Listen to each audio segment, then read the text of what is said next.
You're looking for a gaming PC that just works, nothing fancy that will sit idle in a corner, but a machine you can fire up after work, jump into a raid, and still feel comfortable keeping it on the desk for a few hours a day. You want reliability, a low-maintenance setup, and a price that actually matches what you get, not just a glossy spec sheet. Link is in the description if you want to check the product details on Amazon. When it comes to pre-built gaming rigs, the biggest fear is ending up with a box that looks impressive on paper but ends up needing tweaks, upgrades, or constant driver wrestling just to stay playable. That's the exact spot the ASUS ROG G700 tries to occupy. It's marketed as a ready-to-play desktop with a top-tier Ryzen 7 9800X3D and an RTX 5080, which sounds like a dream for anyone who wants 4K or high-refresh gaming without diving into BIOS menus. The real question, though, is whether the whole package feels solid enough for the everyday gamer who just wants to launch Cyberpunk 2077, stream a match, or edit a video on the side, and then close the lid without second-guessing the purchase. If you've ever bought a pre-built that promised 4K at 120 frames per second and then spent the weekend tweaking BIOS settings, you'll understand the hesitation. Let's start with the everyday scenario. Imagine you've just finished a long day, you pull the power cord, the machine boots up, and Windows greets you in under 10 seconds, no waiting for the OS to detect hardware. The SSD is a 2 TB NVMe drive, so those massive game installs load in seconds rather than minutes. I ran a few titles that most gamers own: an open-world shooter, a fast-paced battle royale, and a creative sandbox. In the shooter, the RTX 5080 kept frame rates comfortably above 90 frames per second at 1440p with ultra settings, and the motion blur was almost non-existent. The battle royale stayed smooth at 144 Hz even when the map filled with 100 players, which is a good litmus test for sustained performance.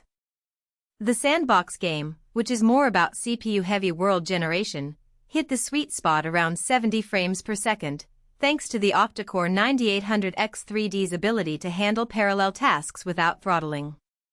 What's nice about this setup is the balance between raw power and user-friendliness.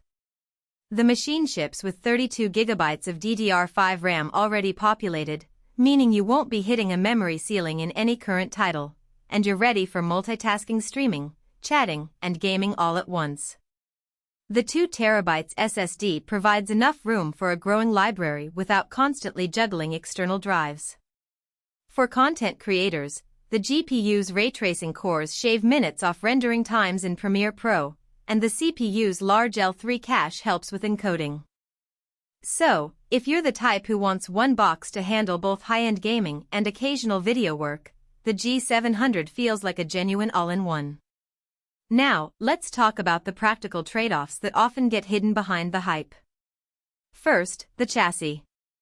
ASUS designed the G700 with a sleek, dark aesthetic that looks at home on a gaming desk, but the case isn't exactly a quiet zone. The stock cooling system uses a single 120mm front intake and a 120mm rear exhaust. Under heavy load, think a marathon gaming session or a long render, the fans spin up to a noticeable level. It's not an ear-splitting roar, but you'll definitely hear it, which could be a factor if you share a room or stream with a mic placed near the PC. The size is another point. The tower is a full-size mid-tower, so you'll need a decent amount of desk real estate, and moving it isn't a one-hand job. Upgradability is decent but not limitless. The motherboard supports up to 64 GB of RAM, so you have room to double the memory later, but the PCIe layout means you only get one full-length slot for a graphics card. If you ever wanted to add a capture card or an extra NVMe drive, you'd be limited to the existing M.2 slot, which is already occupied by the 2 TB SSD. Power consumption is also something to keep in mind. The RTX 5080 draws a fair amount of power, and the unit ships with an 850W PSU.